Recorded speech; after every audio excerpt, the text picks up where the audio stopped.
Днес ще ви покажем едно упражнение за силова издържливост, бойното въже. Има доста вариации на това упражнение. Ще използваме едно от най-често използваните. Имаме разкрач на широчината на раменете, имаме висок полуклек, ръцете прибрани към тялото, контакта от земята до ръката да не е метър, метър и половина, не повече. Таза леко назад, тялото изправено, ръцете прибрани към тялото.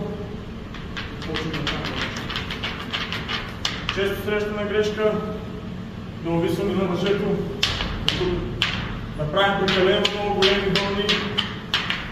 Вълничката трябва да е 30-40 см, не повече. Пак, полуклек висок, ръцете прибрани към тялото, таза леко назад.